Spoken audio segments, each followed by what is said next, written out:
O Novo Testamento é grego, uma coletânea de 27 livros que fazem parte também da literatura grega, porque são livros que foram escritos em grego. Não existe nenhum original hebraico do Novo Testamento, nem hebraico, nem aramaico, nada disso. O cristianismo nasceu em língua grega.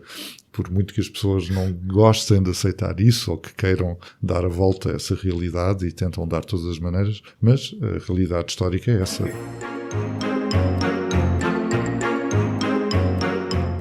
Bem-vindos ao 45 Graus. Neste episódio estou à conversa com Frederico Lourenço sobre a Bíblia. O convidado nem precisava de apresentação, tal a notoriedade que tem ganho pelo trabalho que o tem ocupado nos últimos anos, nada mais nada menos do que a modesta empresa de traduzir a totalidade da Bíblia de um só fôlego. São 6 volumes, dos quais já saíram 3. Esta obra de Frederico Lourenço tem 2 facetas que a tornam especial. Por um lado, é uma tradução que se pode dizer laica, isto é, não teológica, mas antes focada na literalidade dos textos originais. Por outro lado, é a primeira tradução em Portugal feita a partir dos textos em grego. Ora, o grego é a língua original do Novo Testamento, e embora não seja, claro, a língua original do Antigo, é a versão traduzida para o grego que nos chegou até hoje mais fiel aos escritos originais. A conversa, como é hábito neste podcast, fluiu livremente, o que significa, e era inevitável tratando-se deste livro, que muito mais haveria que falar. Conversámos sobre a história do cristianismo, sobretudo os primórdios, a relação com o Império Romano e até a cultura grega clássica, e focámos-nos mais no Novo Testamento, o único cuja tradução já está completa. Deste, falámos dos Atos dos Apóstolos e dos 4 Evangelhos, bem como dos Evangelhos Apócrifos, do papel de Paulo e da visão transmitida pela Bíblia em relação à escravatura e à homossexualidade. Já expliquei em episódios anteriores as razões porque, sendo eu agnóstico, a religião e o cristianismo em particular me interessam. E julgo que esta conversa espelha bem esses motivos. Perceber a vertigem da humanidade para a religião é abrir uma janela para perceber melhor a biologia e a psicologia humanas. Por outro lado, compreender em particular o cristianismo e a Bíblia é perceber um elemento fundamental da história do Ocidente e, para além disso, começar a perceber como é que um livro apenas continua a ter uma tão grande influência direta e, sobretudo, indireta sobre a sociedade atual mais de 150 anos depois da publicação da Origem das Espécies de Darwin. Bom, mas já chega que este introito já vai longo. Ei-lo então, Frederico Lourenço.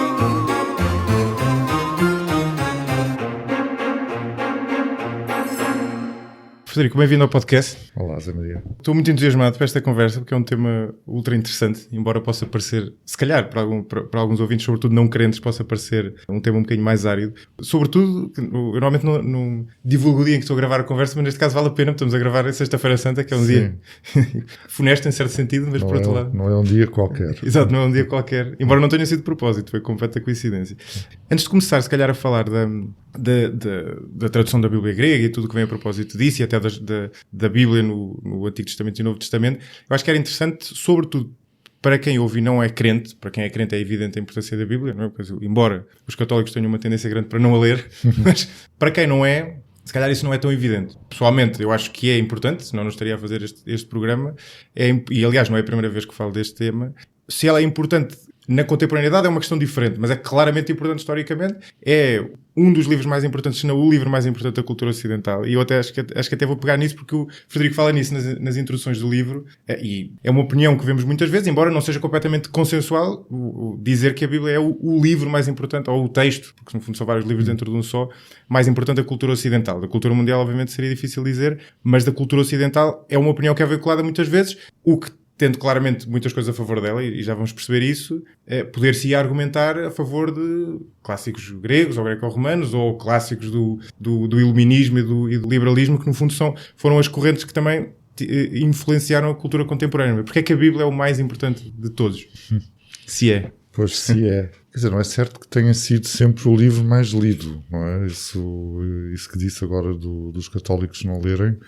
A Bíblia é um livro que tem uma grande história de não ser lido por muitas razões diferentes, ou porque não estava em línguas que fossem acessíveis para a maior parte das pessoas.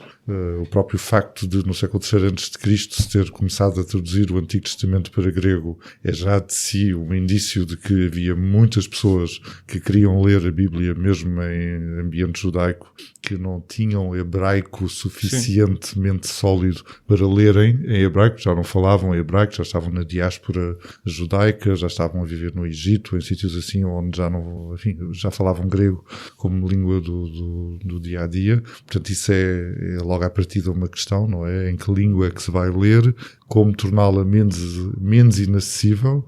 E, por outro lado, a tendência que se tem visto ao longo destes séculos todos de pessoas, enfim, com responsabilidades eclesiásticas, religiosas, etc., de levar as pessoas a não lerem a Bíblia. Isso é muito curioso e é muito fácil de entender quando nós começamos a perceber o que é o cristianismo e o que é, enfim, aquilo que foram as igrejas cristãs que nasceram do Novo Testamento, primeiro a Igreja Católica, depois a Ortodoxa, que se separou da Católica, e depois a Protestante no século XVI, por aí fora, não é? É fácil também vermos o incómodo que as pessoas podem sentir perante os crentes a lerem um livro que vai levantar muitas perguntas desconcertantes da parte das pessoas, mas afinal esta religião que nós estamos a praticar, como é que nós justificamos as discrepâncias tão grandes entre aquilo que a religião é e se tornou e aquilo que está no Novo Testamento, em que a religião se funda? É uma discrepância que para muitas pessoas é inultrapassável. Claro, para mim próprio, não é? Como ex-católico, uma das coisas que mais, enfim, que eu considero uma grande dificuldade é isso, é compaginar estes textos com aquilo que é a história da Igreja nestes últimos 2000 anos. Há aqui qualquer coisa que não bate certo. Claro que se eu não ler a Bíblia, e se eu fizer como fez o Papa no início do século XVIII, de estabelecer como norma, preceituar que os cristãos não têm, no fundo, vantagem em ler a Bíblia, é muito mais cómodo assim, é aceitar que a Igreja, como ela se nos apresenta, é a realidade do cristianismo. E não temos uma outra realidade paralela incómoda que é que está no Novo Testamento. Essa resposta suscitava várias perguntas e eu acho que isso é ultra interessante para perceber o que é o cristianismo e o contexto em que surge. Desde logo é interessante essa questão da necessidade da tradução da Bíblia hebraica para grego, para que as comunidades judaicas tivessem acesso. É curioso porque é um fenómeno dessa necessidade de ler o original que depois não se repercute do lado cristão, e nomeadamente do lado católico, nos séculos subsequentes, o que é curioso isso não acontecer. Depois, por outro lado, eu às vezes penso que a Igreja Católica, em particular, muitas vezes foi mais do que uma religião, era quase várias religiões dentro de uma só. Ou seja, havia uma dualidade enorme entre os letrados que tinham acesso ao texto e que os exegetas e que o estudavam, e depois a população em geral que não tinha acesso. A missa era celebrada em latim, ainda por cima, portanto eles não só não liam como não percebiam. Para mim, eu confesso que é muito difícil compreender como é que se atrai. Por exemplo, isto agora é um à parte, mas como é que se atrai a uma cerimónia pessoas que não perceberão aquilo que está a ser dito naquela cerimónia? Para mim é muito difícil compreender. Sim, só perante a obrigatoriedade das pessoas Mas irem... acha que é só isso? Era coação, não é? José Maria, eu acho que até ao século XVIII as pessoas eram coagidas. Se as pessoas não fossem, tinham de, enfim, responder perante, enfim, situações muito, muito dilacerantes. Não havia Inquisição, havia tudo isso. Portanto, as pessoas não tinham a opção de serem católicos não praticantes, como nós temos hoje em dia. Isso é uma coisa, é uma conquista, digamos assim, claro, do século XIX. Mas até ao final do século XVIII, em Portugal, ninguém tinha essa opção. Quer dizer, tinha obrigatoriamente de ser. Não tinha mesmo... Claro, não tinha outra hipótese, mas aí estamos a falar aí é um bocado a explicação ao contrário, em certo sentido, não é? Pegar no efeito e partir para a causa. Eu falo do sucesso que, para todos os efeitos, o cristianismo teve, e o catolicismo em particular, que foi um sucesso de bases, em grande sentido. Não foi só, mas foi pelo menos a minha intuição é que foi um sucesso de base, e aí passa por, no fundo, no mercado das religiões, digamos assim, a religião cristã foi uma religião bem sucedida que atraiu muita gente em toda a Europa, no fundo. Sim, mas eu acho que aí foi porque a partir do final do século IV passou a ser uma religião obrigatória. Ou seja, foi mais de cima para baixo do que eu estou a fazer parecer com esta explicação. Sim, eu acho que enfim, hoje é Sexta-feira Santa, não é? Portanto, entre a morte de Jesus e o final do século IV, as pessoas que aderiam a esta religião eram pessoas que o faziam por convicção e que o faziam em risco de vida, não obtinham rigorosamente qualquer vantagem em serem cristãs, antes pelo contrário, só obtinham desvantagens. Isso foi no século I, II, III e ainda no início do século IV. A partir da da opção de Constantino de ele próprio aderir ao cristianismo, a coisa ficou virada completamente ao contrário. Portanto, os que ainda persistiam em ser pagãos tinham todas as desvantagens, os que por oportunismo se foram convertendo ao cristianismo nas primeiras décadas do século IV passaram a ter vantagens. No final do século IV já não havia escolha. Toda a gente tinha obrigatoriamente de ser cristã. Portanto, o cristianismo não era uma religião facultativa, era obrigatória. Portanto, tinha mesmo de ser.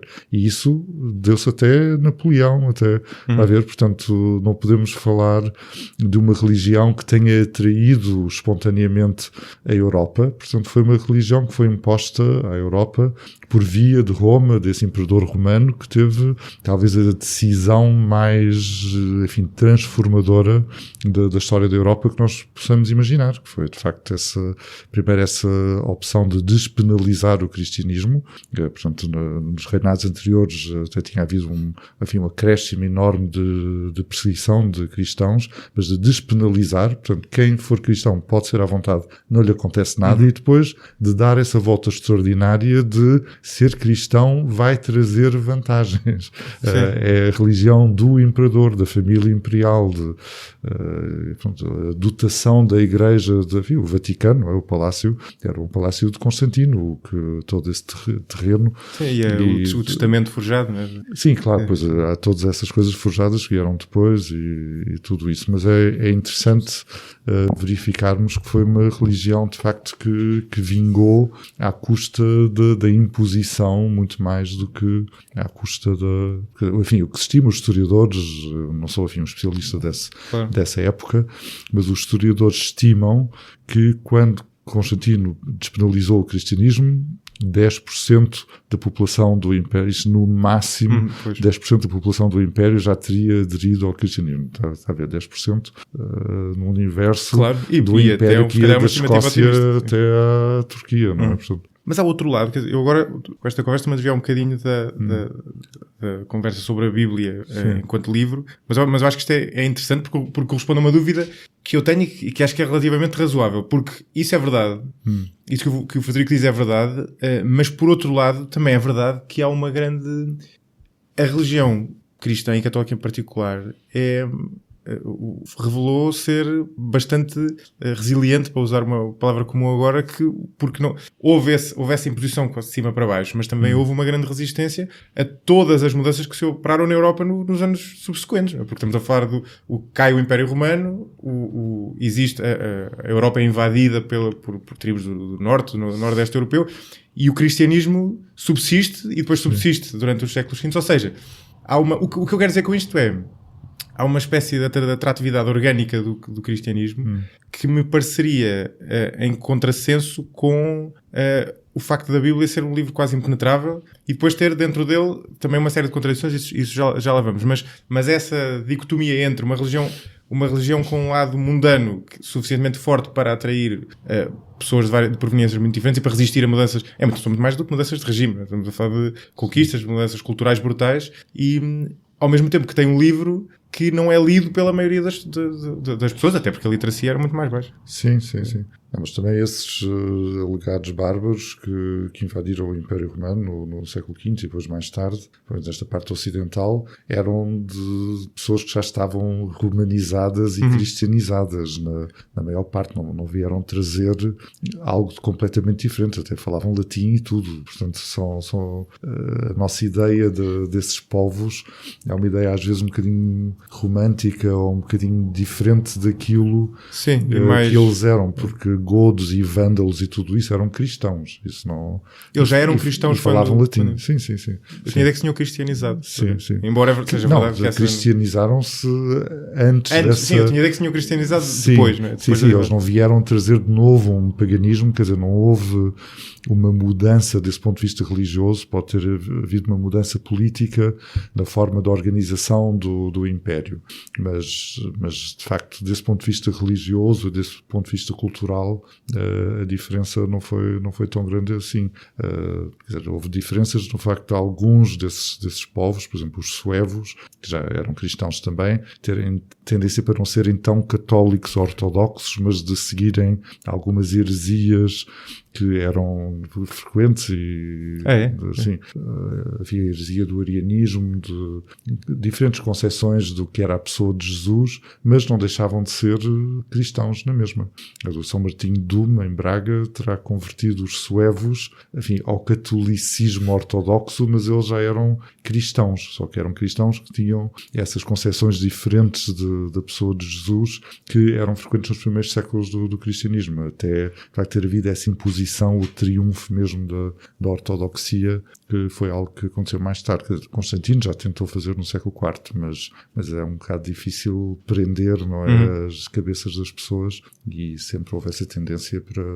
Aliás, quando apareceu o Islão, muitos cristãos pensavam que era uma nova heresia dentro do cristianismo.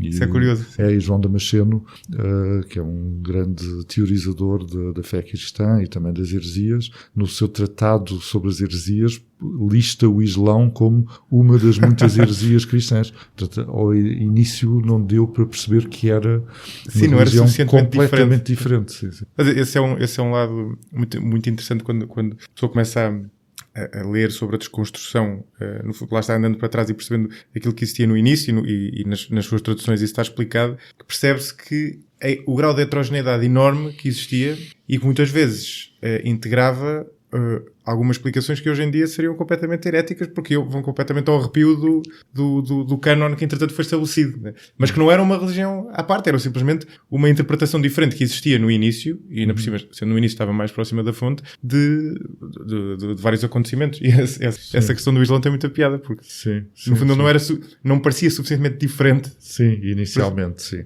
Ou não havia suficiente informação. Provavelmente também. Só ouvia-se falar daquilo, portanto é mais uma heresia. E Jesus Cristo é um profeta do Islão, não é? Sim. Há muita interseção de... Sim. E há personagens até... Abraão, salvo erro, faz parte da... É citado no... Sim, são as religiões abraâmicas, o Islão, o cristianismo e o judaísmo. Eu até, aliás, fiz um episódio com o Carlos Quevedo, jornalista, que publicou um livro sobre exatamente as 3 religiões abraâmicas em que falávamos disso e das interseções entre as 3. Voltando àquilo que eu falava há pouco, do início da importância da Bíblia enquanto livro e da comparação. E aqui pegando na Bíblia grega, que é um objeto particular, tem muitas particularidades. Já agora até posso explicar isso, que no fundo isto é o que o Frederico explica no livro, que é algo que eu desconhecia, é muito interessante, que é o facto de o Antigo Testamento grego, sendo obviamente traduzido com base no Antigo Testamento hebraico, isto é na chamada Bíblia hebraica, é mais antigo enquanto versão do que a Bíblia hebraica que nos chega aos dias de hoje, o que é muito curioso. Isto por um lado. E por outro lado, é esse Antigo Testamento que serve de base a tudo, se não praticamente tudo, o que é escrito no Novo Testamento. Ou seja, tudo o que está escrito, sejam os Evangelhos, sejam os Atos de Lucas, sejam as cartas de Paulo, tudo se baseia no Antigo Testamento grego e não no Antigo Testamento hebraico, sendo que o Antigo Testamento hebraico dessa época já não chegou até nós, não é? No fundo o que chegou foi uma versão já reconstruída sobre isso, não é? Pois é difícil. Sim. Eu achei isso muito interessante não saber, sobretudo a questão no fundo da Tanakh, não é? que é o equivalente o equivalente ao Antigo... É a Bíblia hebraica, que é o equivalente mais ou menos ao Antigo Testamento. Ser mais recente do que o Antigo Testamento grego, que é muito curioso. Né? Sim, são questões fascinantes, de facto. Mas acho que um perigo do termo Bíblia grega é as pessoas pensarem que existe a Bíblia grega, ou seja, existe o Antigo Testamento hebraico e o Novo Testamento hebraico, e existe o Antigo Testamento grego e o Novo Testamento grego, não é? Sim. E dá essa impressão errada de existir um Novo Testamento em hebraico, que não existe. Exato. Portanto, o Novo Testamento é grego, é uma coletânea de 27 livros que fazem parte também da literatura grega, porque são livros que foram escritos em grego. Não existe nenhum original hebraico do Novo Testamento, nem hebraico, nem aramaico, nada disso. O cristianismo nasceu em língua grega. Por muito que as pessoas não gostem de aceitar isso ou que queiram dar a volta a essa realidade e tentam dar de todas as maneiras, mas a realidade histórica é essa. Mas qual é o problema de ter nascido em grego? Não sei, acho que há pessoas que têm, sobretudo as pessoas que são dentro das religiões, seja ela catolicismo, protestantismo, para elas é de uma importância enorme tentar perceber ou tentar imaginar que o cristianismo é uma religião que nasce do hebraico e que depois é traduzido para grego e depois para latim e que, enfim, nós nunca temos a possibilidade de chegarmos às palavras exatas ditas por Jesus, porque todas elas que nos são transmitidas no Novo Testamento estão em grego e não na língua que ele falou, e isso é uma coisa que dá muitas vezes jeito também do ponto de vista apologético para explicar porque é que há tantas discrepâncias no Novo Testamento e porque é que os 4 evangelhos são tão diferentes uns dos outros, e portanto dá para explicar, sim, mas isto é tudo a tradução para grego de coisas que foram ditas em aramaico, e portanto se nós tivéssemos a oportunidade de ler isto tudo na sua língua original, que na prática é uma fantasia não existiu, que não existe, não é? Portanto, os evangelhos seriam eventualmente mais parecidos, menos discrepantes, etc. Portanto, é uma questão que eu acho que é importante as pessoas perceberem, porque a maior parte não percebe. Aliás, se nós formos perto de Mangualde, a aldeia onde nasceu João Ferreira de Almeida, o primeiro tradutor português da Bíblia no século XVII, está lá uma placa a dizer: aqui nasceu João Ferreira de Almeida, que traduziu o Novo Testamento do hebraico para português. Portanto, coisa que ele não fez, porque que era impossível de fazer, mas isso está lá, na placa comemorativa de João Ferreira de Almeida. Portanto, as pessoas, quando querem muito acreditar numa coisa, conseguem tornar essa coisa real. Não é? Mas há um lado disso... Não é real. Não existe Novo Testamento hebraico, é grego. Há um lado disso que eu reconheço que é inesperado. Porque o facto das cartas de Paulo, por exemplo, serem escritas em grego é compreensível, porque era a língua que ele falava, e foram escritas depois. Os evangelhos... Foram escritos antes dos evangelhos. Não, exato, eu sei. Depois da vida de Cristo. Sim. Os evangelhos, tendo sido escritos também depois, sim, à partida, pelo menos o de João Salvo Erro, está a narrar na eventos vividos pelo próprio. Sim, diz ele que sim. Não é? Sim, aí já é estranho. Sim. É certo que nós sabemos que eles foram escritos depois. Portanto, bastante tempo depois da morte de Cristo. Mas, quer dizer, imaginemos-nos, mesmo que eu me imaginasse bilingue, se eu eliminar aqui questões do mercado a que eu possa estar a dirigir, eu tenderia a relatar uma conversa com alguém com quem falasse português, em português, e alguém com quem falasse, vamos supor, inglês, por exemplo, em inglês. Ou seja, de facto é estranho. Depois, se calhar este espanto é um bocadinho ingênuo, porque a verdade é que provavelmente não foi escrito por quem os presenciou, ou é bem possível que não tenham sido escritos por quem os presenciou de facto, e sim por uma espécie de tradição oral que passou daí, porque se tivessem sido, de facto faria sentido que tivessem sido escritos na língua em que aquela conversa se tinha desenrolado, não é? Em vez da pessoa estar a fazer uma espécie de tradução retroativa. Sim. Não, isso é uma questão fundamental. Essa questão agora que abordou é uma das grandes questões que se levanta em relação ao Novo Testamento e sobretudo em relação aos 4 evangelhos, e é uma questão para a qual desde o século XIX se tem dado respostas muito diferentes, mas há pessoas e há livros sobre isso e há argumentos a favor disso que argumentam que Jesus viveu toda a sua vida num ambiente em que o grego fazia parte absolutamente do dia-a-dia, que ele falava grego de forma completamente natural e normal. Aliás, há muitas coisas que estão relatadas nos 4 evangelhos canónicos que não fazem sentido, isso até os próprios hebraístas reconhecem isso, se fossem retrovertidas para hebraico. Portanto, são frases em que ou são jogos de palavras ou são segundos sentidos que só funcionam em grego. E há muita coisa, de facto, a perguntar quando há aquelas pequenas palavras que aparecem em aramaico, ou na boca de Jesus, ou, por exemplo, na boca de Maria Madalena, no final do Evangelho de João, no penúltimo capítulo, quando ela vê Jesus ressuscitado e o trata por Rabuni, porque é que de repente ali há alguém que o está a tratar daquela forma? Porque é que ele diz aquelas palavras em Marcos, o Talita Kum, para a rapariga, para ela se levantar, a rapariga que ele ressuscita, porque as palavras na cruz, não é, em Mateus e em Marcos ditas em aramaico, e há estudiosos que argumentam que essas palavras estão em aramaico porque são palavras que Jesus disse em aramaico, de onde se conclui que todas as outras palavras que estão em grego foram ditas em grego, porque nunca se diz delas que se está a traduzir de aramaico para grego. Portanto, é com a maior das naturalidades. Toda a gente fala em grego, tudo aquilo é dito em grego, e no meio disso umas palavras em aramaico para as quais se chama a atenção, dizer isto traduzido para grego e elas estão sempre, vêm sempre com a respectiva tradução. Mas, pronto, Jesus nasceu num sítio chamado Nazaré, não é? Portanto, nós partimos desse princípio, que ficava a uma distância muito, muito perto de uma cidade, que era a cidade de Sépolis, que era uma cidade grega, onde havia um teatro grego com 5 mil pessoas, onde toda a gente falava grego. Aliás, havia 10 cidades, a Decápole, que é falada logo em Mateus e noutros evangelhos. Eram cidades que tinham sido fundadas por monarcas helenísticos que falavam grego e que puseram lá pessoas, colonos e pessoas que falavam grego. Eram cidades de cultura grega. Ora, a distância de Nazaré para essa grande cidade grega, enfim, estamos aqui em Coimbra, não é? Portanto, era a distância mais ou menos da Câmara Municipal da Figueira da Foz à Praia de Boarcos, não é? Portanto, é um bocadinho... Sério? Sim. Ou se fizermos em termos de Lisboa, sei lá, Passo de Arcos a Oeiras. Portanto, é muito esquisito, ou em termos do Porto, do Estádio das Antas à Casa da Música. Portanto, está a ver, é uma distância de 6 km.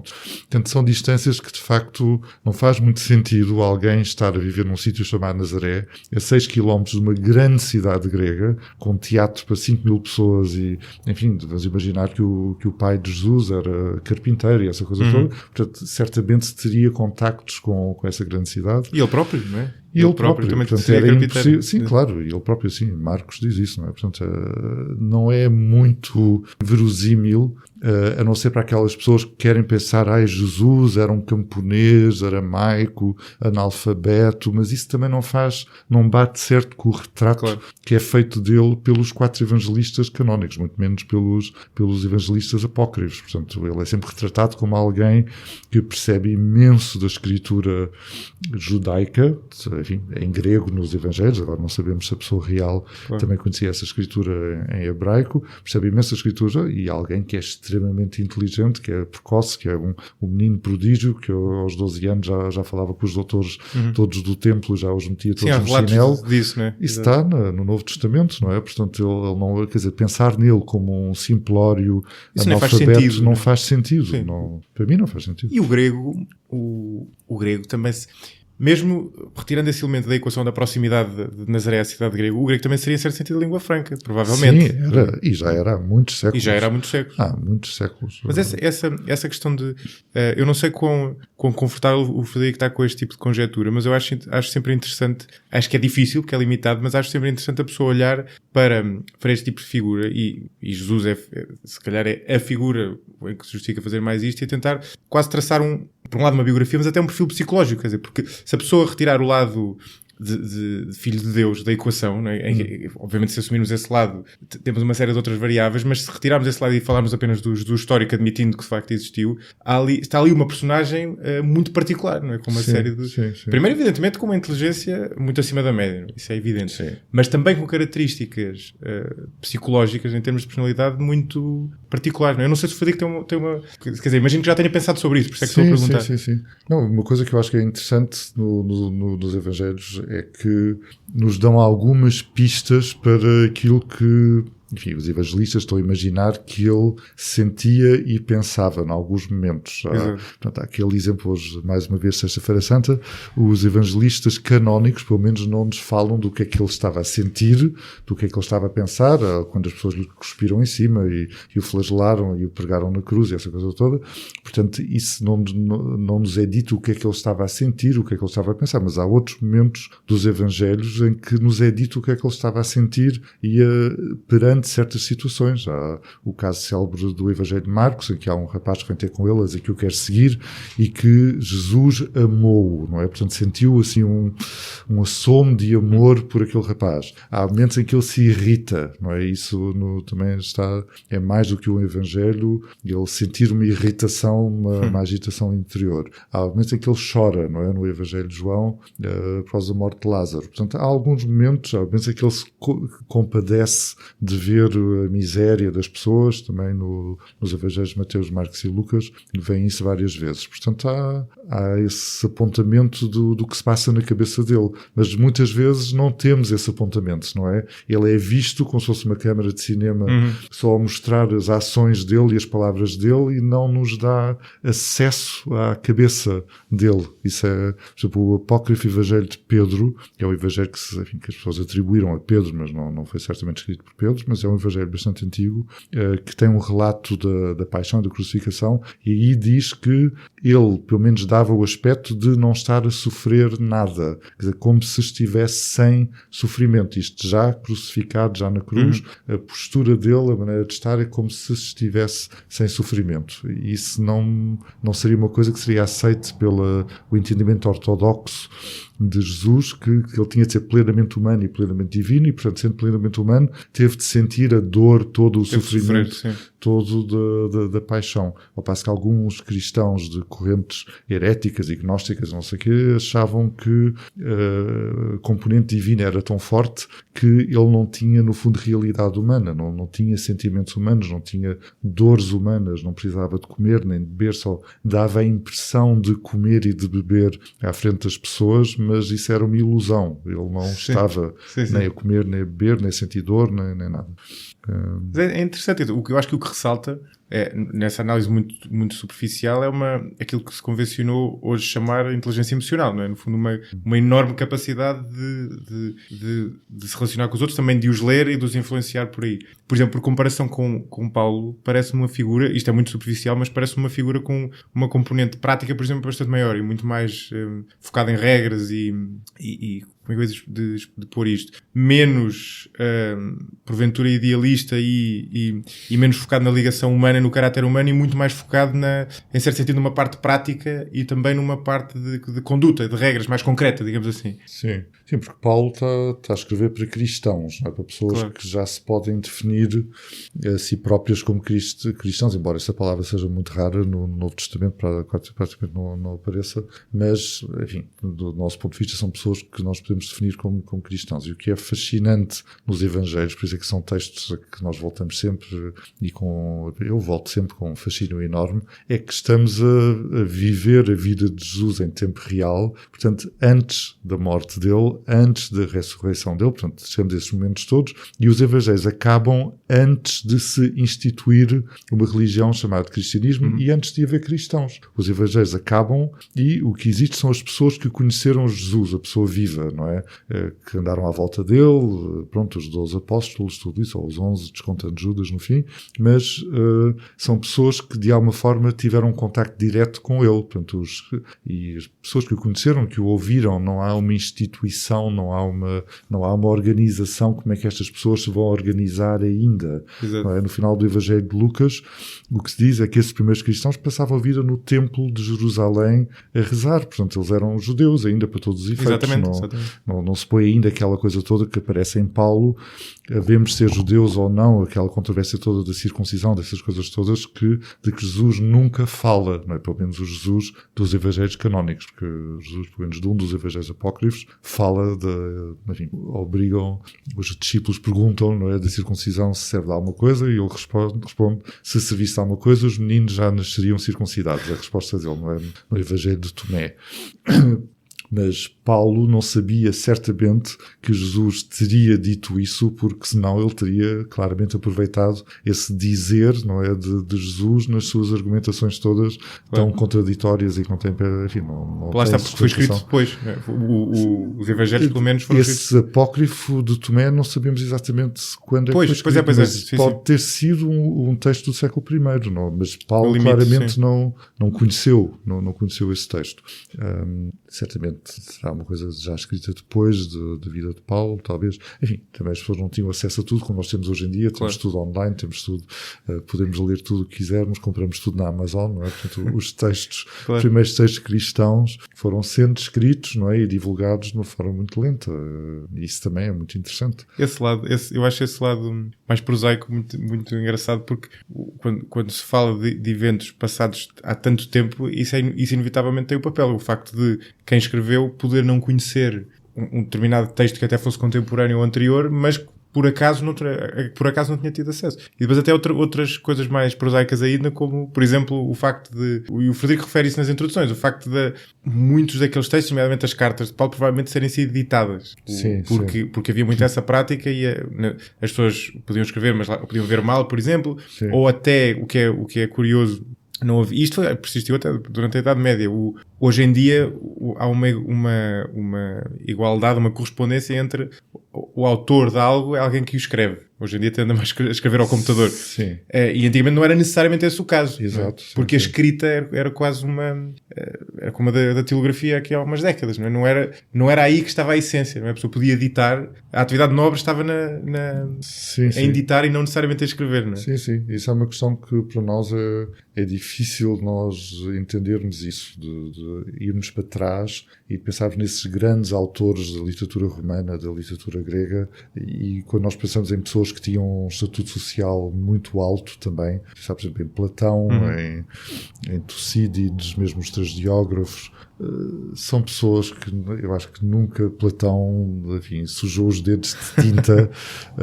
Eu acho que ele ditou todas as suas obras a escravos e a secretários e a pessoas que estavam especializadas a fazer essa parte chata, não é? Era uma tarefa menor, não é? A tarefa menor, e a tarefa maior era o ditar, era o pensar, o conceber, o conseguir fazer. Eu penso que isso é difícil para nós pensarmos. Mas no caso de Paulo, isso está mesmo dito nas cartas, não é? Portanto, há cartas que têm mesmo esse registro de alguém que as escreveu, e há cartas em que Paulo diz que assinou com a sua própria mão uma carta que tinha sido ditada e outra pessoa tinha escrito.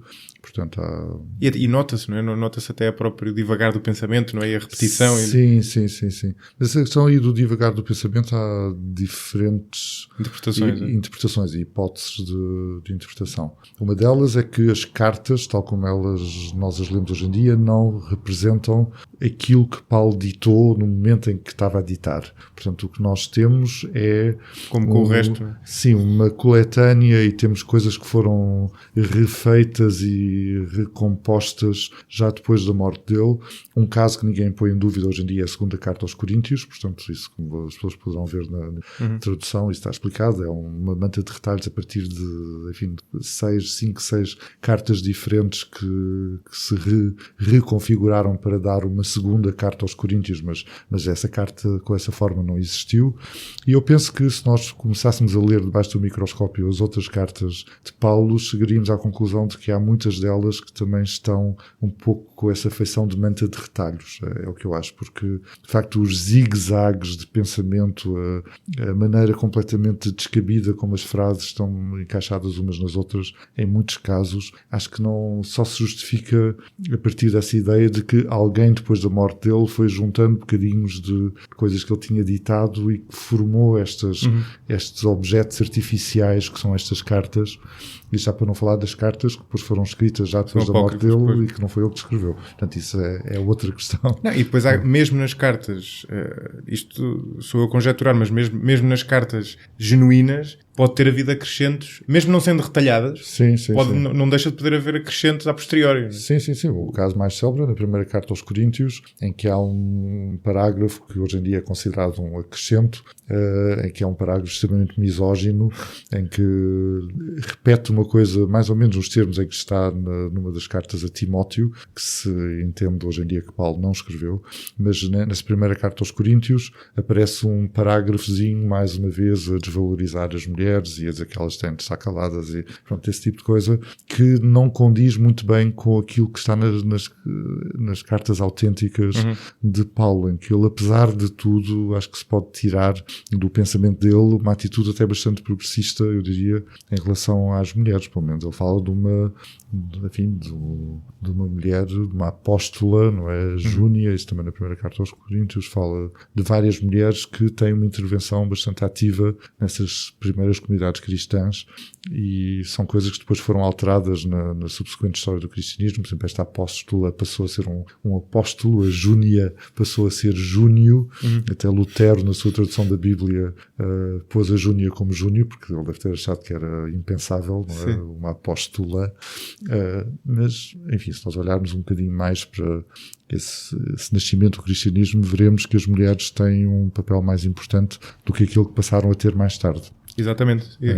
Aliás, essa é uma das conclusões que se tiram, e que é é interessante, é reveladora e é espantosa para a altura em que existiu. É que o cristianismo nos seus primórdios era até uma religião muito igualitária. Sim. Depois, nomeadamente a Igreja Católica, acabou por construir uma via muito divergente dessa. E hoje em dia mais daquilo que eu tenho ouvido, admito que não tenho ouvido tudo, das declarações até do Papa, parece-me sempre que é sempre colocado como menos provável ainda do que o fim do celibato a ordenação de mulheres. Sim. O que a mim parece um contrassenso total, porque enquanto o celibato tem alguma razão de ser, a pessoa pode achar ou não que já é desajustado, que é exagerado. E eu acho ambas as coisas. Mas a ordenação de mulheres não tem... Quer dizer, é muito difícil de justificar.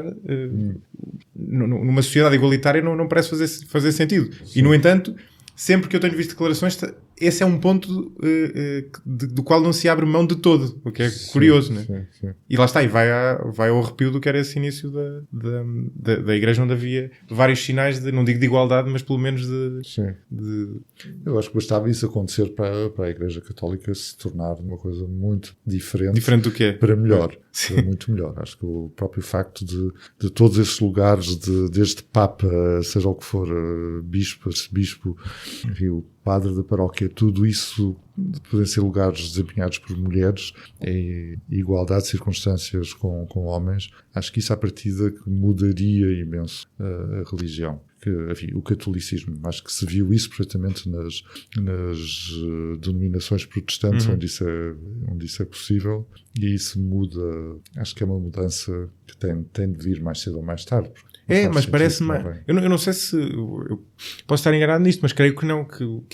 Que é uma mudança que é sempre colocada como sendo mais improvável ainda. Sim. Este Papa já fechou a porta a isso. Formalmente, pensou dizendo que essa questão já ficou definida por João Paulo II como sendo uma coisa que não tinha pernas para andar e, portanto, não... Até porque não é exatamente o fim do celibato, mas... Existe casos, até um padre na Madeira, salvo erro, que teve um filho e depois pôde voltar a ser padre, não é? O que para todos os efeitos não é exatamente a mesma coisa, mas é abrir alguma porta. E de ordenação de mulheres, só alguns mitos. Nenhum caso real é que isso tenha acontecido. Estavas a falar há pouco da escrita da Bíblia e da maneira como os vários textos foram tratados, e há um pormenor que é muito curioso, sobretudo porque tem um enorme contraste com a solenidade, especialmente da Igreja Católica. Não é tanto verdade nas protestantes, mas a Igreja Católica é muito solene. O facto da Bíblia, nomeadamente o Novo Testamento, ser escrito de uma maneira... Quer dizer, o Antigo também é escrito de uma maneira desconcertantemente simples, muitas vezes, o que é curioso. E o Frederico também refere isto, que é um contraste também, por exemplo, grande com os clássicos gregos, e o facto de ser escrito em grego permite fazer essa... O Frederico é a pessoa ideal para eu fazer esta pergunta, porque já traduzi os dois tipos de texto, não é? Sim. Sim, o nível de linguagem é completamente diferente. Mas também dentro do Novo Testamento há grandes oscilações de nível de linguagem. Mas se estivermos a falar dos 4 evangelhos, estamos a falar de 4 textos que de facto primam pela simplicidade, pela limpidez de linguagem, pela facilidade com que são lidos e entendidos. Mas há outros textos dentro do Novo Testamento que são bastante mais complexos. Paulo, de modo geral, é mais complexo, e há textos que são quase barrocos, não é? As 2 cartas atribuídas a Pedro são escritas num grego muito elaborado e, enfim... O que por si só prova que não foram escritas, não é? Sim, é um bocadinho difícil pensar que o pescador analfabeto de Galileia escreveu aquelas cartas, ou enfim, mesmo que as tenha ditado, mesmo assim é um bocadinho difícil. Mas há uma grande oscilação, isso é uma das questões que eu tentei salvaguardar um bocadinho na minha tradução.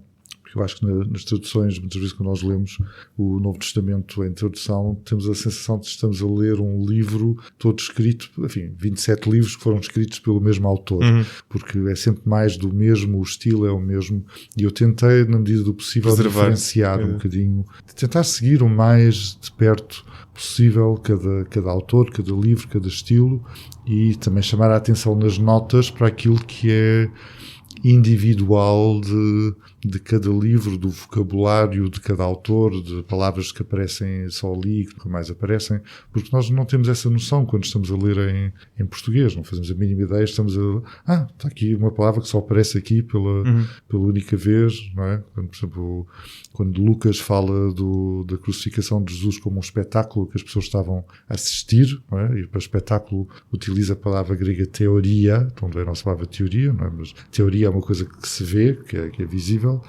É a única vez em todo o Novo Testamento que aparece essa palavra. E, de facto, ela, quando a lemos em grego, portanto, ressalta, chama a atenção por quem? Está aqui esta palavra. Portanto, dá um sabor, um perfume diferente ao texto. E isso, de facto, é o que eu tentei fazer nas notas ao Novo Testamento, sobretudo, é isso. É tentar dar às pessoas a noção desses pormenores, dessas subtilezas, dessas nuances todas que o texto tem em grego e que em português tudo isso desaparece, mas estão lá as notas para pelo menos dar essa informação. E sobretudo, peculiar ou particular desta Bíblia é o facto de ser uma Bíblia laica em certo sentido, no sentido em que está sobretudo concentrada, embora seja impossível fugir ao outro lado, na parte histórico-linguística, e esse lado é fundamental para perceber como é que era quem escreveu aquilo, qual era o contexto em que aquilo foi escrito. Sim. Uma dúvida que me surgiu, se calhar um bocadinho ingênua, é possível e existe alguma prova de que quem escreveu, e quem quer que seja que tenha escrito as várias partes, e salvo erro, o único autor do qual nós temos quase certeza é de Paulo em relação a algumas das cartas, não é? A partir daí tudo é probabilístico. Existe alguma noção de conhecimento da parte de quem escreveu em relação a outros textos da cultura grega? Fosse textos filosóficos, fosse textos de Homero, por exemplo? Sim, isso é também uma controvérsia que continua sem resposta que se possa aceitar de forma completamente objetiva e sem problemas. Haverá pessoas que entendem que no Novo Testamento há indícios de quem escreveu alguns textos leu textos clássicos, até Homero e outras coisas, e outras pessoas que têm mais ceticismo em relação a isso. Eu estou mais no campo dos céticos relativamente a isso. Não me parece que haja tanto indício assim. Há alguns momentos, talvez dos Atos dos Apóstolos, diria que é o texto onde eu encontro um bocadinho mais essa ponte com a literatura grega. Mais até do Evangelho de Lucas, embora alegadamente ambos os textos tenham o mesmo autor.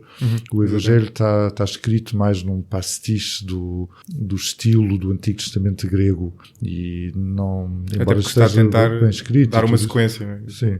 Quer dizer, está escrito num grego que é melhor, digamos assim, em termos de perfeição na redação, é melhor do que os outros evangelhos, sem dúvida alguma, mas mesmo assim a preocupação é de manter um pastiche do estilo do Antigo Testamento grego. Isso também é uma questão que as pessoas, quando leem em português, não têm essa noção de como estes autores estão a escrever à maneira não estão tanto a escrever à maneira da sua época. Desse ponto de vista, os Atos dos Apóstolos têm um estilo um bocadinho mais contemporâneo e têm um estilo que revela um bocadinho mais da cultura do autor. Portanto, é um autor que gosta de mostrar, por exemplo, os Atos dos Apóstolos têm muitos discursos, pessoas que falam em público, a Paulo e outras pessoas, e normalmente os discursos começam num grego muito bom, muito apurado, um nível altíssimo, mas ao fim de 3 ou 4 frases já baixou outra vez, porque ele também tem noção de que não pode estar a escrever num nível que seja inacessível a um grande público. Ele está a escrever aquele texto para que as pessoas leiam e entendam. Também quer mostrar que tem jeito para escrever e que sabe escrever, se ele quisesse, que seria capaz de escrever num excelente nível de grego. Mas é raro ele utilizar persistentemente esse nível. Mas há momentos em que há palavras, há expressões que nos apontam para conhecimento da literatura grega. Um dos momentos mais paradoxais de todos é no terceiro relato da estrada de Damasco, nos Atos dos Apóstolos, até contado 3 vezes como Paulo teve aquela experiência da voz.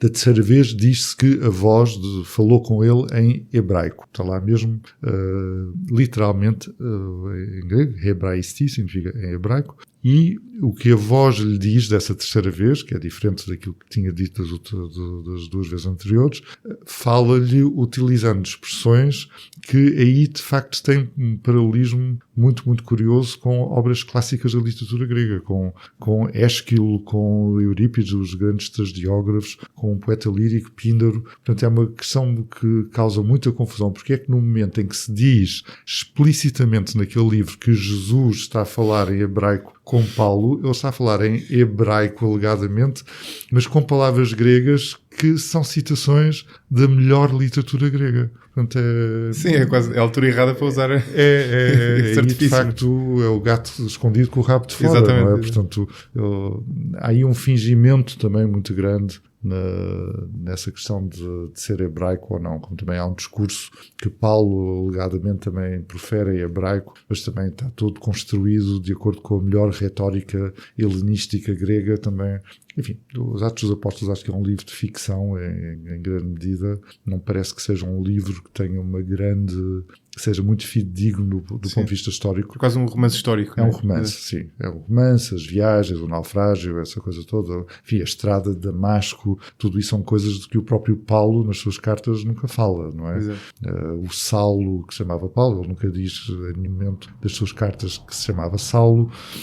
Tinha estudado em Jerusalém, também ele nunca diz isso. Assim, há uma série de cidadão romano por carga d'água. O próprio Paulo também nunca refere isso. Claro. Portanto, são... Depois pode-se contra-argumentar que ele não tinha a necessidade de o dizer, não é? Sim.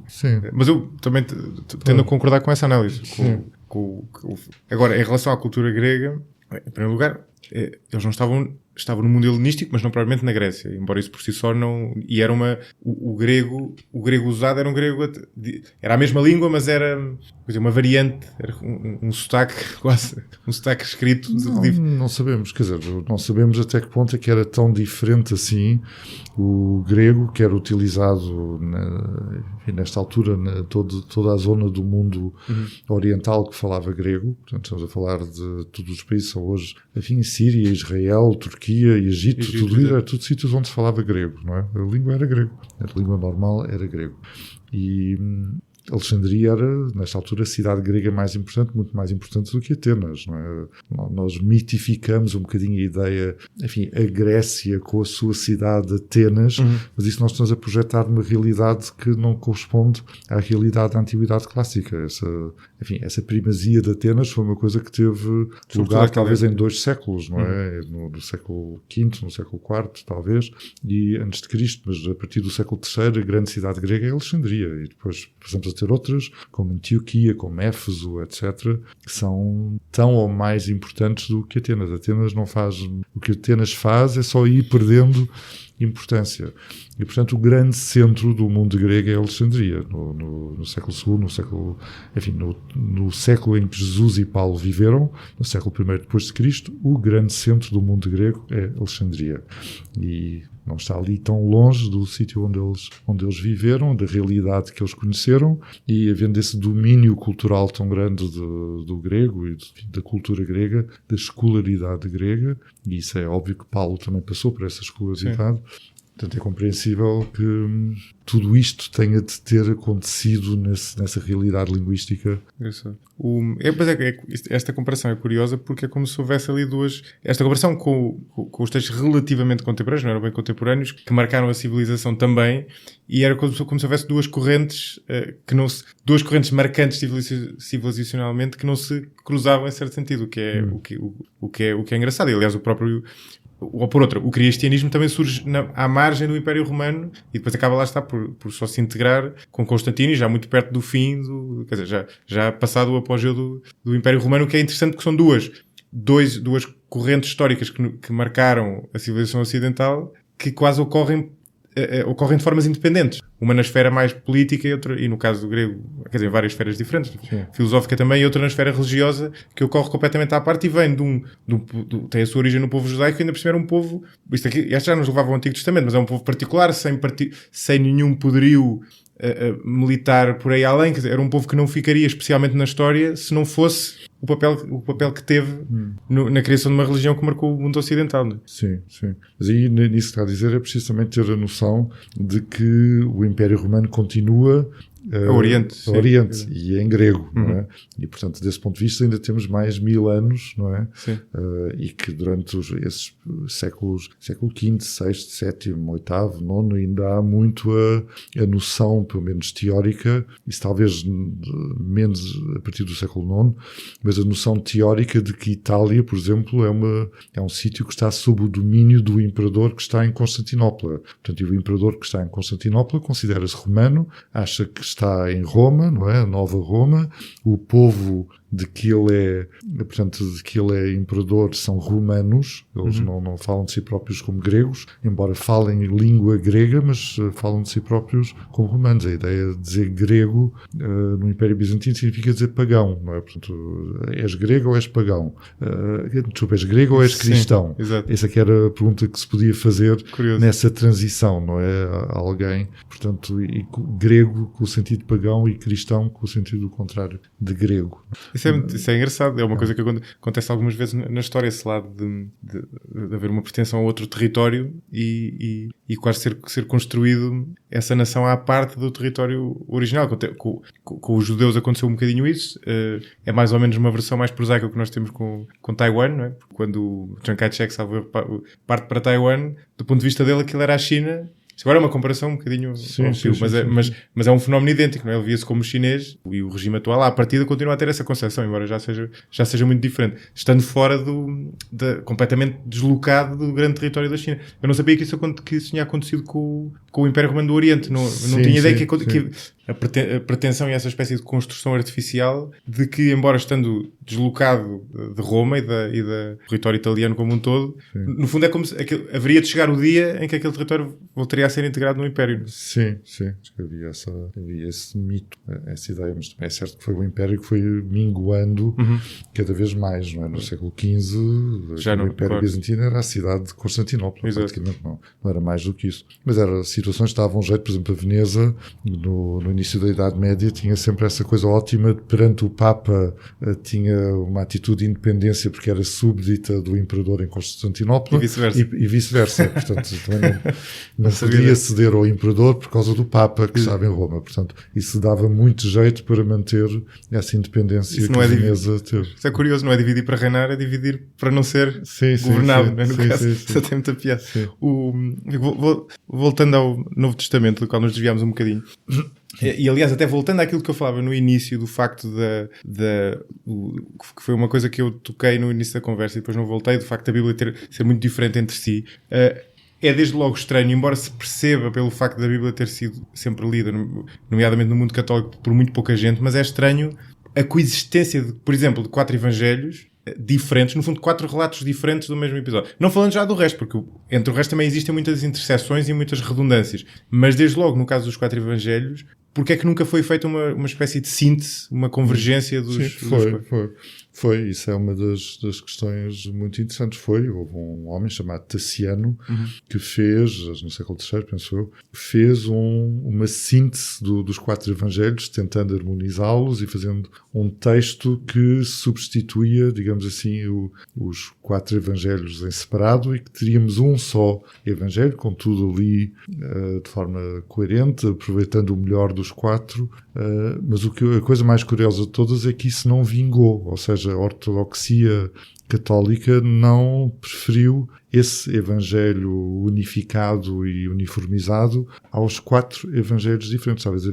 Talvez houvesse a ideia de que havia uma autenticidade nesses 4 evangelhos, quer dizer, eles eram demasiado autênticos, demasiado vinham do passado credível, e estar a adulterá-los dessa forma não seria bom. Pois, mas isso, o que é estranho nisso foi construído um cânon que excluiu alguns evangelhos. Sim.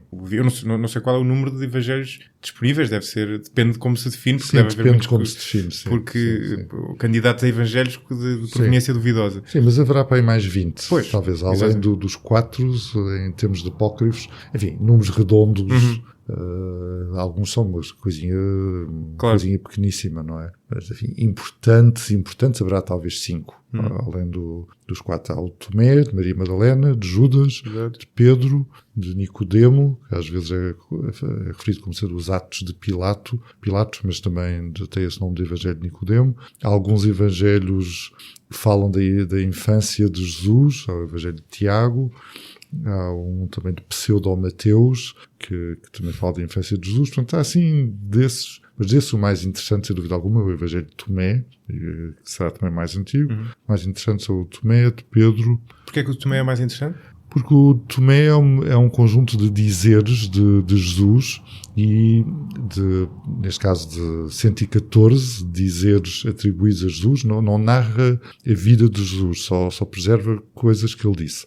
E está dividido assim nesses 114 dizeres. E muitos deles são coincidentes com aquilo que nós encontramos nos evangelhos canónicos, sobretudo em Mateus, Marcos e Lucas. E há outras coisas e outros dizeres que nós não encontramos em lado nenhum. Esse que eu lhe dizia há bocadinho da circuncisão. Exato. Só aparece aí, e o último todo, o número 114, que é o mais controverso de todos, que é quando Pedro diz a Jesus: porque é que está aqui Maria Madalena, mandai embora, as mulheres não têm direito a estarem aqui connosco, e ele diz: não há problema, eu farei dela um homem, e a partir do momento em que ela for um homem já pode entrar no reino do céu. Portanto, enfim, não é bem assim que começou a dizer, mas as palavras são mais ou menos essas, e portanto acaba dessa forma extremamente desconcertante. Essa coisa curiosa, não? Uma espécie de cliffhanger narrativo. Sim, acaba com esse, o mais explosivo dos 114 dizeres de Jesus, do Evangelho de Tomé, é o número 114, que tem curioso. Essa coisa de...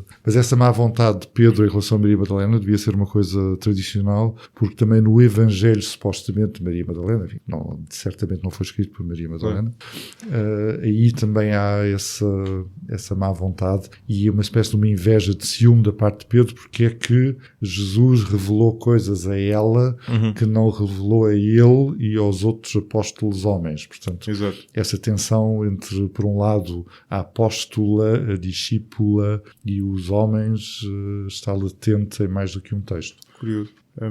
Mas isto, eu levantei este tema para argumentar, no fundo, que também não é lógico que o número de evangelhos fosse 4, e foi um cânon que ficou definido.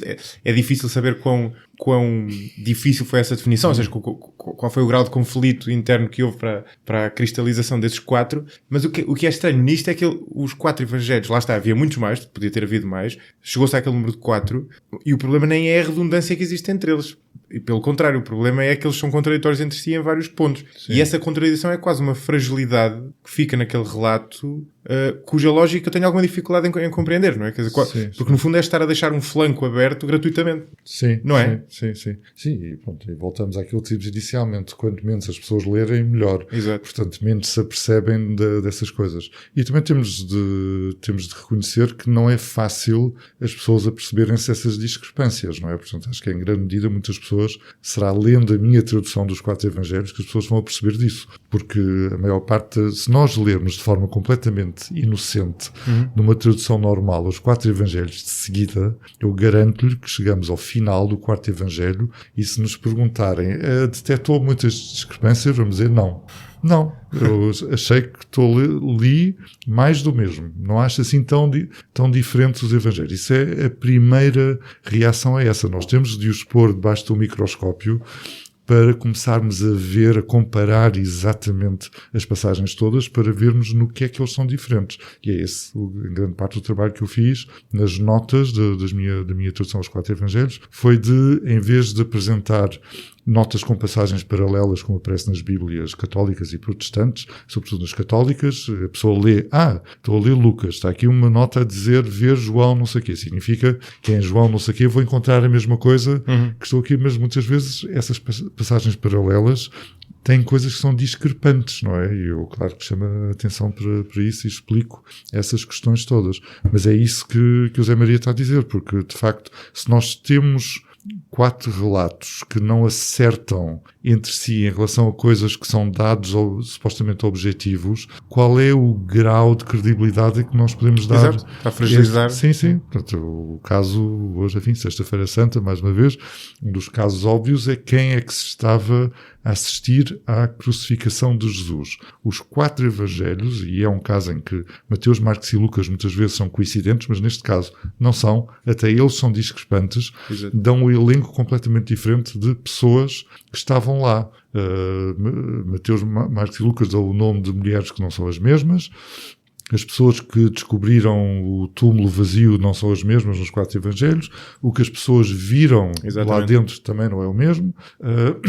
Então, afinal, não é? Um amigo meu hoje escreveu uma mensagem a dizer, enfim, ele é católico e reflete muito sobre estas coisas, e diz que um dos problemas dele é: continuo sem saber em que conta deva ter os evangelhos. Eu acho que esta expressão é fantástica. E perguntava o que é que eu achava. Eu respondi: olha, eu, ao fim destes anos todos, ainda não sei a resposta para essa pergunta. E, enfim, a minha estratégia de lidar com isso é de estudar cada vez mais os evangelhos, cada vez mais a fundo, cada vez mais debaixo do microscópio. Claro. E não só os 4, né? E não só os 4, sim, e também os outros, apócrifos, tudo isso, mas acho que é um tema tão interessante e tão... Acho que se calhar é lermos e informarmos aí que, não sei se uma vez chegaremos a uma resposta, se calhar eu próprio nunca vou chegar a essa resposta. Mas... Claro que sim, definitiva, de certeza que não. Sim. Eu fiquei com a sensação, não sei se errada, que o seu evangelho preferido é o de João. Estou certo? Sim, está certo, sim. Que é o mais diferente, não é? Enquanto os outros 3 têm algum grau de convergência maior. Quer dizer, eu gosto dos 4, mas dos 4 o meu preferido, enfim, se eu tiver de escolher um dos 4 evangelhos para ler, para mim, só porque me apetece ler, leio o de João. Mas porquê? Porque é o mais... é aquele cuja escrita mais me chama, isto estou a falar do texto grego, e não sei, tem um encanto muito especial, tem uns enigmas constantes. Também o evangelho não é só contraditório relativamente aos outros 3, mas é muito contraditório internamente. O evangelho está cheio de contradições internas. Isso é uma das questões, enfim, uma grande questão para a teologia, para os teólogos, é de arranjarem uma argumentação quantas vezes sofística de tentarem justificar e perceber essas contradições. Mas é um evangelho muito contraditório, inerentemente. Quer dizer, Jesus diz tudo e o seu contrário, não é? Desse evangelho, de si próprio, de Deus, de tudo. Mas é um texto absolutamente fascinante, e é um texto, paradoxalmente, enfim, para mim, é o texto que mais perto me leva da pessoa real chamada Jesus. Enfim, há pessoas que pensam que é o evangelho mais afastado, que é aquele que tem a representação mais idealizada de Jesus, e o evangelho onde nós encontramos a representação mais real de Jesus é o de Marcos. Eu tenho mais dificuldade em sentir o Jesus histórico em Marcos, e parece que ele vive e respira à minha frente de uma forma mais nítida em João. Curioso. Eu a propósito, eu há bocado não fiz essa pergunta, embora tivesse uma resposta mais ou menos subentendida no que eu estava a dizer, porque a pessoa pode definir 3 versões de Jesus: a versão enquanto filho de Deus, a versão do Jesus histórico, e até indo mais longe, uma versão de alguém que pode até nem ter existido, que é uma personagem criada para, no fundo, corporizar uma série de... Sim, nestes textos, sim. Eu não sei, é daquelas questões em que não há uma resposta definitiva. Sim. Para alguém que não é crente, obviamente que a primeira hipótese fica colocada de lado. Entre as outras duas, o Frederico inclina-se mais para a do Jesus histórico, ou eu suponho que sim, mas ainda assim acho que é uma pergunta interessante. Sim. Ou mais para a do já havia definido enquanto um meta-herói, no fundo, alguém que corporiza uma série de qualidades e uma série de princípios morais. Eu acho que é uma mistura enfim, eu diria de uma forma objetiva e racional, que é uma mistura das duas segundas coisas. Ou seja, acho que o Jesus que nós encontramos no Novo Testamento, nos 4 evangelhos, é uma personagem histórica, é alguém que viveu e que existiu de facto, mas ao mesmo tempo aquilo que nos é dado ver dele tem uma componente grande de imaginação e de ficção também. Quer dizer, eu não acredito que ele tenha andado sobre água, não acredito que ele tenha transformado água em vinho, essas coisas não me fazem sentido sentido, podem fazer sentido como imagens simbólicas, como uma maneira de descrever aquela pessoa de uma forma diferente, de uma forma especial. Agora, há muitos problemas na reconstituição daquilo que são as palavras que ele disse, não é? E são questões para as quais eu chamo a atenção também na minha tradução dos 4 Evangelhos, nas notas. É a questão de que muitas coisas que as pessoas acham, ele perdoou a mulher adúltera, por exemplo, o episódio do Evangelho de João, em relação ao qual se levantam imensas dúvidas sobre a sua autenticidade textual. Quer dizer, é um episódio que os estudiosos pensam não fazia parte do Evangelho original, nem sequer está escrito no estilo de João, não, enfim, eu remeto para as explicações que eu dou na minha tradução. E outra coisa que estamos aqui a falar do homem real que foi crucificado, o que é que o homem real disse quando estava na cruz? Terá ele perdoado as pessoas que o crucificaram, não é? Portanto, Pai, perdoa-os, depois não sabem o que fazem. E há várias versões. Sim, há várias versões disso, e há manuscritos que não têm essa frase sequer, manuscritos mesmo muito antigos, gregos. Aliás, o mais antigo testemunho do Evangelho de Lucas, que é um papiro incompleto do século III a.C., não tem essa frase, ou seja, tem essa sequência, mas ele não perdoa as pessoas que o crucificam. Aí também Lucas também não é coroado de espinhos, não é? Portanto, são questões que nos levantam estas perguntas todas.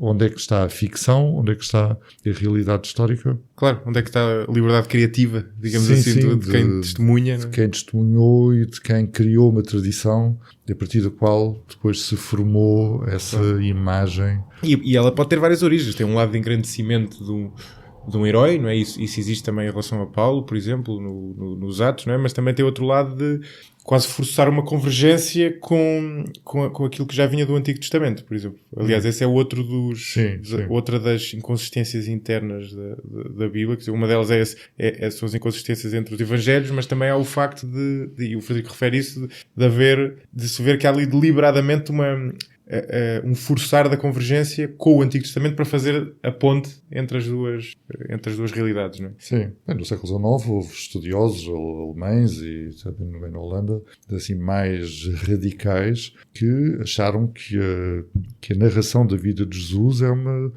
manta de retalhos de episódios inventados com base em coisas que podemos ler no Antigo Testamento e, portanto, essas profecias, não é? Os profetas, essa clave de leitura cristã do Antigo Testamento, tudo aquilo é sobre Jesus, só que os judeus não percebiam que era sobre Jesus. Portanto, essa clave de leitura permite também ver os Evangelhos como um relato que é baseado em coisas que estão no Antigo Testamento, não é? Porque é que ele tem de levar cuspidelas e bufetadas e usando as mesmas palavras que aparecem em Isaías, não é? Porque é que ele tem de ter os pés e as mãos despassados, porque há uma passagem nos Salmos que fala disso, porque é que ele tem de entrar em Jerusalém montado numa burra ou num burro, ou, também os evangelhos não são coincidentes aí, nessa entrada em Jerusalém.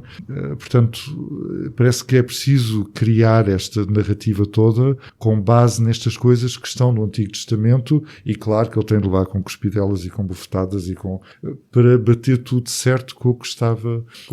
Sim, e claro que ele tem de nascer em Belém, e claro que a mãe tem de ser virgem, porque no Antigo Testamento grego, não no hebraico, se falava numa virgem que iria engravidar e dar à luz um filho, e portanto... Esse é um ponto, esse da virgindade de Maria, por exemplo, é outro que nos leva àquilo que falávamos há pouco, quando o Frederico deu aquele exemplo com muita piada do islamismo ser tido inicialmente como uma variante do cristianismo. E há muitas coisas, há muitos dogmas que parecem pontos absolutamente nevrálgicos da religião e que depois a pessoa vai verificar e vê que no início estavam muito longe de estar escritos na pedra. Não é? A virgindade de Maria é um deles. Não é? Sim, basta dizer que Paulo, que é o mais antigo autor cristão, nunca fala de Maria. Nunca. Não a refere sequer. Não a refere sequer. Se nós lermos, Maria está ausente de 23 dos 27 livros do Novo Testamento. Ou seja, quer dizer, ela está presente nos 4 Evangelhos, está presente nos Atos dos Apóstolos, no primeiro capítulo, apenas num versículo, e depois desaparece completamente. Se nós lemos o Novo Testamento pela ordem dos livros como eles aparecem Mateus, Marcos, Lucas, João, no início dos Atos dos Apóstolos, e depois nunca mais é referida. E nem Curioso. Marcos nem João dizem que ela era virgem, e João nunca diz o nome dela. Fala da mãe de Jesus, nunca diz sequer que ela se chamava Maria. E, portanto, é tão pouco importante assim. Bem, claro que há essa questão de em João, excepcionalmente, ela estar junto da cruz. Portanto, aparece aí a figura junto da cruz. Claro que o catolicismo empola isso de uma forma... Ela está ali junto da cruz. Sim, o catolicismo é muito, sobretudo o catolicismo ibérico, é muito focado em Maria, não é? Sim, claro que é. Sim. O que é curioso disso é que se a pessoa imaginar... O ideal que a pessoa, por exemplo, observa hoje em dia é entre as crenças particulares e a fé de um, por exemplo, de um católico versus um ateu, ou de um católico versus um crente de uma religião diferente. Mas o que claramente ressalta aqui é que, e aliás isso era verdade até no início, e isso vem relatado, que um católico contemporâneo que pudesse ter um diálogo com um proto-católico ou com um cristão divergiria numa série de coisas que hoje em dia são vistas como fundamentais. Sim. E isso é muito curioso, quer dizer, são coisas, e não são pormenores de sumenos, são coisas... Sim, não são católicas, qualquer cristão hoje, exatamente. Quer dizer, cristão formal, alguém que se sinta mesmo formalmente integrado e praticante de uma denominação ou de uma versão qualquer de cristianismo, se voltasse atrás, ao início, ficaria muito desconcertado e muito desconfortável, não tenho dúvida, não tenho a mínima dúvida, ficaria muito desconfortável com aquilo que era o cristianismo antes do cristianismo ter feito aquele processo de adaptação ao Império Romano, ao Estado. Porque o cristianismo começou com uma coisa completamente antagónica relativamente à sociedade, ao Estado, às instituições, à família, é outra coisa que as pessoas não gostam de ouvir. Portanto, o cristianismo é uma religião revolucionária, totalmente de estilhaçar tudo. Sim, exatamente. Não deixa nada, não deixa pedra sobre pedra em cima de pedra, sim. Não é? E era, e muitas setas, não é? Aquela questão de Paulo que estava nos Antípodas, provavelmente da defesa da família, o que ele definia era uma espécie de ascetismo. E aquela questão, por exemplo, da homossexualidade que vem referida, aquilo está no meio de uma defesa basicamente do celibato, não é? Porque ele achava que o regresso de Cristo estava ao virar da esquina, não é? Portanto, nada dessa lógica da pessoa se reproduzir e multiplicar-se entrava ali, nem sequer a questão da família, mas portanto o Frederico explica essa mudança como no fundo uma simbiose entre o que vinha do cristianismo e aquilo que foi beber à própria cultura romana. E de facto a Igreja Católica Romana. Sim. Não por acaso, não é? Sim, quer dizer, por um lado houve uma necessidade de compatibilização do cristianismo com o Estado, com o Império Romano. Isso é uma coisa que nós já vemos no Novo Testamento e vemos sobretudo nos Atos dos Apóstolos, que é um livro que foi escrito para mostrar que o cristianismo não é incompatível com o Império Romano, que não é um perigo para o Império Romano, que há a possibilidade de conciliar as duas coisas. Isso é a mensagem que está nas entrelinhas do princípio ao fim dos Atos dos Apóstolos. E daí que historicamente não seja um documento fidedigno, porque é um documento que obedece uma agenda também muito, muito definida e, portanto, de adaptar os factos de modo a que eles sejam simpáticos para aquilo que se quer dizer. Mas também, por outro lado, aquilo que o Zé Maria estava a dizer há bocadinho, e com toda a razão, os primeiros cristãos estavam convencidos de que ainda em sua vida Jesus voltaria, portanto, a segunda vez. Isso está claro numa frase que é dita pelo próprio Jesus no Evangelho de Lucas e está claro também em várias passagens de Paulo. Mas mais cedo ou mais tarde as pessoas deram-se conta de que a primeira geração foi morrendo, já estávamos na segunda e na terceira, e que Jesus não tinha aparecido ainda. Ou seja, também as pessoas começaram a perceber que não vale a pena estar a insistir numa religião que exige a castidade e a virgindade em termos absolutos, porque isso também não é compatível com a realidade humana. Portanto, nós também vemos no Novo Testamento alguns textos um bocadinho mais tardios, e esse é o caso das cartas ditas pastorais, das cartas a Timóteo e a Tito, em que se vê que a pessoa que escreve em nome de Paulo está a tentar adaptar um bocadinho o cristianismo à realidade de que vamos estar cá se calhar há muito tempo, e a realidade é que as pessoas casam e têm filhos, e temos de tentar compatibilizar o ser cristão com ser pai de família, e ser mãe, e ser filho, e os filhos têm de obedecer aos pais, e as mulheres têm de obedecer aos maridos, e os homens têm de ser o amo da casa e dos escravos, e isto é também outra grande questão, não é? Escravos, como é que nós vamos aceitar a existência de escravos dentro de uma família cristã? Como é que é uma das coisas chocantes para os nossos olhos atuais, quando nós lemos o Novo Testamento, não só de Jesus, nunca dizer que os escravos, enfim, nunca têm uma palavra assim especial que aponte na libertação da condição dos escravos, e Paulo diz muito claramente que os escravos devem manter-se escravos e devem ser obedientes da forma mais explícita possível, e que os escravos devem ser obedientes aos donos, e o escravo que quer ser bom cristão deve ser muito obediente. Engraçado, o que foi usado como argumento de legitimação depois da escravatura. Aliás, eu tive um episódio com o João Pedro Marques sobre a escravatura, e uma das questões que nós falámos é da racionalização, em certo sentido, que os países católicos faziam da escravatura, sob os mais diversos argumentos, seja da salvação das almas, seja o melhor dos mundos possíveis, não é? No fundo, aquela lógica do Leibniz. Se a Bíblia não condena a escravatura, porque é que o cristão há de condenar? Não é? A questão é essa. Nem o Antigo Testamento nem o Novo Testamento condenam a escravatura, e antes, pelo contrário, são favoráveis. Não é? Claro, exatamente. Aliás, uma das características da Bíblia que a torna é simultaneamente o pior e o melhor, o seu forte e o seu fraco, como se chama, é o facto de ser tão complexa e tão heterogénea que dá inspiração aos movimentos mais legítimos e bondosos, mas também ao seu oposto, né? Isso é que é curioso, né? Ao longo da história, a plasticidade da Bíblia é imensa, quer dizer, uma coisa que é capaz de inspirar as pessoas originais, é capaz as comunidades originais, é capaz de inspirar pessoas por toda a Europa, é capaz de inspirar, lá está, escravos, imigrantes no início dos Estados Unidos, quer dizer, em todo o lado, e até na Ásia, no fundo por todo o mundo. E depois, por outro lado, também é capaz de oferecer os argumentos para legitimar as piores práticas, né? Desde a escravatura a práticas misóginas, a tudo o que seja, né? Sim, homofóbicas. Há um meme muito engraçado na internet, que é uma imagem de 2 escravos negros acorrentados, não é? E com correntes ao pescoço e nas mãos e nos pés, e uma imagem de 2 homens assim, tipo cowboys do Brokeback Mountain, de mão dada, e portanto e a legenda é: imagine qual dos 2 a Bíblia condena, não é? Portanto, o que a Bíblia condena não é a escravatura, mas a homossexualidade, portanto. Exatamente, sim, e dava para fazer com vários, não é? Sim. Dava para fazer com vários pares de coisas. Sim. Eu queria passar a falar ainda do Antigo Testamento, mas há um pormenor muito provavelmente ingênuo, mas que eu achei interessante perguntar a alguém que estuda a língua, porque foi uma dúvida que me ocorreu no outro dia a pensar sobre isto. A palavra ressurreição e ressuscitar, não é? O verbo ressuscitar é um verbo que eu acho que seria difícil a conhecer se não fosse a narração da vida de Jesus. E, portanto, o relato que é feito na altura é que alguém diz que Jesus ressuscitou e utiliza-se aquela palavra. E ocorreu-me se aquela palavra existiria já na altura. Ou seja, para que outro fim se pode usar uma palavra daquelas que corresponde a algo que não acontece à partida na natureza? Sim, isso é muito engraçado. Não, mas a palavra significa levantar.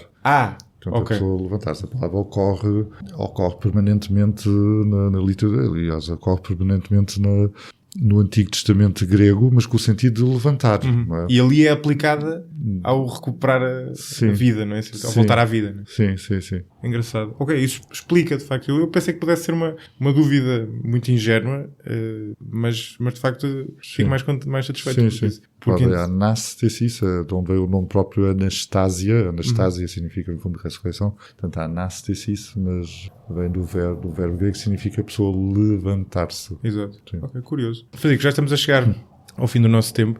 Eu ainda queria ter falado do Antigo Testamento, o que não acabou por não haver tempo, embora tenhamos tocado aqui e ali nesse tema, mas aliás repetidamente acontece-me isto, que é terminar conversas com muitos temas por cobrir. Numa conversa sobre a Bíblia estava quase escrito de início que era impossível de acontecer. Ainda assim há uma questão do Antigo Testamento que é mais ou menos geral e portanto não nos obriga a debruçar-nos sobre o Antigo Testamento como um todo, que é o facto de, se tudo isto que nós dissemos em relação ao Novo Testamento, é verdade, estas inconsistências, a complexidade, o grau de incoerência interna, a dificuldade em atribuir aquilo que foi escrito à pessoa a quem é atribuído, no Antigo Testamento isto é ainda mais complicado, os problemas multiplicam-se, até porque é bastante maior. Eu lembro-me já ter visto referido a alguns sítios o facto de, mas não conheço a história disto, o facto de a Igreja Católica já ter pensado deixar cair o Antigo Testamento exatamente por essa dificuldade e no fundo por não estar ali a essência do cristianismo. No fundo aquilo são as fundações do cristianismo, mas não é o cristianismo como, não é, quer dizer, a vida de Cristo surge no Novo Testamento. Eu não sei se, por um lado, se isto é verdade e, por outro lado, em que como é que a Igreja tende a lidar e lidou ao longo da história com o Antigo Testamento e com as suas incoerências. Quer dizer, por exemplo, a figura de Deus no Antigo Testamento tem é uma figura diferente do Novo Testamento e até diferente dentro do próprio Antigo Testamento, não é? Há uma altura em que ele é quase dada a noção de que há vários, não é só um Deus, mas vários, o que assim mesmo é diferente do monoteísmo. O facto de Deus ter uma mulher, por exemplo, há uma série de... Sim, Deus ter uma mulher, isso é uma coisa... Sim. Isso tem que ver mais com as concepções que os arqueólogos têm daquilo que seria a primitiva religião desses povos, não é? Que viviam nessa... não vem sugerido no Antigo Testamento. Não. Quer dizer, há referência à rainha do céu em alguns textos, também em Jeremias. Há alguns estudiosos do Antigo Testamento que interpretam essas referências, essa rainha do céu, como sendo uma figura feminina nos primórdios, enfim, da religião judaica, ou mesmo anterior a isso, que seria vista como a mulher, a esposa de El, ou de, enfim, porque também o nome de Deus no Antigo Testamento também varia, não é? Portanto, Yahweh, encontramos Elohim, que é o tal nome que significa Deus, e depois aquelas 4 letras, não é? Yahweh. Mas eu acharia muito, muito difícil que o cristianismo conseguisse, enfim, continuar, pondo-nos nos inícios, com a ideia de que o Antigo Testamento seria dispensável, porque o Antigo Testamento está tão presente no Novo Testamento, é tão citado nos diferentes livros, nos 27 livros do Novo Testamento. Não há nenhum que não tenha citações do Antigo Testamento, em que o Antigo Testamento não esteja implicado, implícito de alguma forma naquilo que está a ser escrito. E, portanto, eu acho que fazer esse corte de cordão umbilical, acho que seria uma coisa extremamente artificial e que acabaria por não fazer sentido, porque aqui, quando se fala em escritura, quando Jesus fala em escritura, não é? Grafê em grego, as grafai, as escrituras, ele está a falar sempre daquilo que nós chamamos o Antigo Testamento. Claro que não existe esse termo dentro do Novo Testamento, mas existe, não é? Quando ele diz no Evangelho de João, as escrituras testemunham a meu respeito, é uma coisa que ele diz. Moisés escreveu sobre mim, estas frases todas. Quer dizer, isso só faz sentido se... Não, exatamente, isso é uma boa resposta. Sim. Ainda assim podia-se argumentar que poderia ter havido uma reconfiguração, mas isso agora implicava ter uma noção de mapeamento entre o Antigo e o Novo Testamento, não é? Mas eu admito que possa haver uma parte no fundo, haverá certamente parte do Antigo Testamento que não é tão relevante para o Novo e não é sobre ela que se alicerça ao Novo. Sim. E se calhar parte desses textos até são alguns dos que são inconvenientes ter na Bíblia, digo eu. Não sei se será esse o caso, né? Isto para dizer não é para mim evidente que esse tipo de engenharia não pudesse ter ocorrido, né? de no fundo soltar das escrituras aquelas que ao mesmo tempo fossem inconvenientes para o Novo Testamento e por serem contraditórias. Sim. E também não fossem individualmente base do Novo Testamento. Há algumas que são ultra importantes, outras que porventura não serão tão importantes para isso. Mas Paulo é um caso óbvio de alguém que não se consegue libertar do Antigo Testamento, da Escritura, e que se vê também confrontado com essas discrepâncias e essas contradições. Enfim, o caso mais óbvio é o caso da circuncisão, portanto, é uma coisa que é dita no livro de Gênesis por Deus, não há volta a dar, não há duas maneiras de ler aquilo. Exatamente. Tem mesmo de ser, é obrigatório. Portanto, vem Paulo depois de tentar argumentar, dar a volta de várias maneiras e de forma, enfim, bastante questionável, tenta dar o dito por não dito, mas tem muita dificuldade. Tem mesmo muita dificuldade. Ele só consegue isso deturpando as citações que faz do Antigo Testamento, fazendo conta de que há versículos que não existem ou que ele não vai olhar para eles. Portanto, há todo um trabalho quase jurídico. Né? Quase jurídico e sofístico. E, enfim, de deturpação daquilo que é evidência para tentar argumentar uma coisa. Ele podia ter dito, olha, o Antigo Testamento, ou enfim, aquilo que ele chamaria o Antigo Testamento, não interessa, portanto é esquecer aquilo tudo. Mas não, ele quer alicerçar uma coisa que ele está a dizer que é contraditória relativamente ao Antigo Testamento no Antigo Testamento. De facto, isso aqui é fazer a quadratura do círculo. Isso aqui é a mesma quadratura do círculo. Exatamente. Frederico, obrigado pela conversa. Maria. Gostei muito. Eu gostei imenso. Aliás, aqui houve uma série de coisas que eu fiquei a perceber muito melhor do que percebi até aqui. Por isso, obrigado por ter vindo ao podcast. Eu não sei se...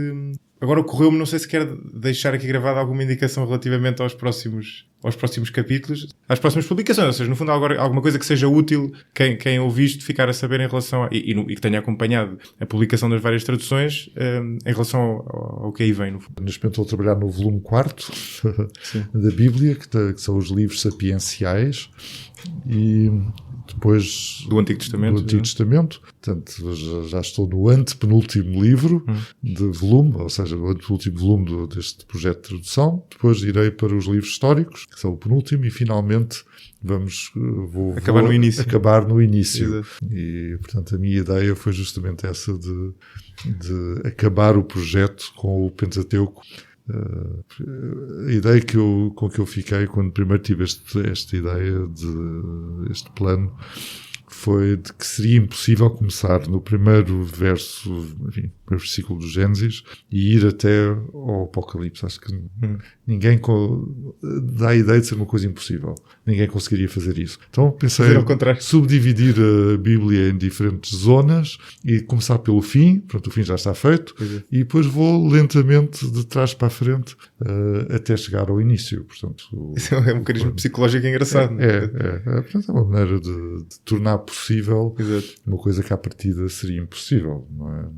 É difícil. Bem, eu próprio sei, não é? Na pele, claro, imagino. Quão difícil é, e às vezes também me sinto exausto e desmotivado pelo facto de ser um trabalho tão... solitário também. Sim, quer dizer, solitário não é só de ser solitário, é de ser tão exigente e de ser um trabalho em relação ao qual nunca se tem a sensação de que eu fiz aqui uma coisa fantástica, fiz uma tradução fantástica, porque temos sempre a noção de que num texto destes a tradução fica sempre tão aquém do original, e a tradução simplifica sempre aquilo que é muito complexo, e isso às vezes dá uma certa sensação de derrota, estou a fazer um trabalho inglório porque nem que eu faça a melhor coisa do mundo nunca vai ser boa.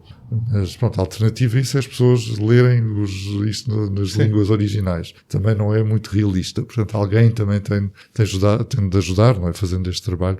Portanto, vou continuando. Sim. Mas isso é curioso, isso motivacionalmente é uma coisa tramada, não é? Porque a pessoa não tem a noção da conclusão, não é? No fundo de colocar a última telha no telhado. Sim. É sempre como se... Já não sei, havia um pintor que tinha essa frase muito conhecida, que os quadros não estavam completados, ele deixava. Acho que era o Picasso que dizia isso. Ele não terminava os quadros, colocava era uma coisa assim deste género. Exatamente. Ficava onde ele tinha desistido. Exatamente. Não estavam completados. Sim. Ele tinha deixado, já não desistia de tentar. É uma versão curiosa em relação a isso. Bom, Frederico, obrigado. Vou terminar a gravação. Têm gostado do 45 Graus? Se gostarem mesmo do podcast e quiserem apoiar o projeto, convido-vos a visitar a página do 45 Graus no Patreon, www.patreon.com/45 graus por extenso. Nesta página podem contribuir para o podcast e, em troca, obter recompensas. visitem e, sobretudo, não deixem de divulgar o podcast. Muito obrigado.